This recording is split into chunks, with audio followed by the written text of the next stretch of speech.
কি করছিস তোর কারণে তুই মানুষকে এমন খোঁচাখুচি করিস, তোর ভয়ে তো আমি বিয়েই করতে পারতেছি না।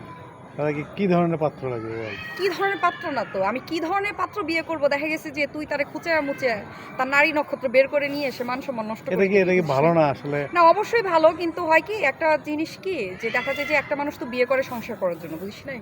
তো তখন হচ্ছে এই জিনিসগুলো যখন সমালোচনা হয়, আমার একটা মেন্টালিটি ভালো মুডে আমি বিয়ে করেছি, হয়তো আমি জেনে শুনেই করেছি, কিন্তু তোরা যখন খোঁচাখুচি করিস তখন কি হয়, এটা ফ্যামিলি অ্যান্ড ফ্রেন্ডসদের মধ্যে একটা ইম্প্যাক্ট পড়ে, তখন মন মানসিকতা নষ্ট হয়, সংসারও অশান্তি হয়। এই তোদের জন্য ঘর ভাঙে, ঠিক আছে?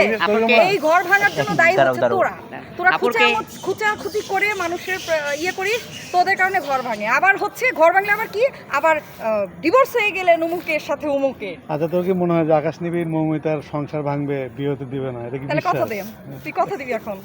আমি কথা দিলাম, তুই বিয়ে কথা করলে দে, আমি খুশি তুই হব। যাকেই বিয়ে করিস আমি কখনোই তোকে শুভকামনা ছাড়া আর কোনো ধরনের খোঁচাখুচি করবো না। সেম ঠিক? প্রমিস? প্রমিস। ওকে, ডান। যারা ফুল দিয়ে দিতে রে।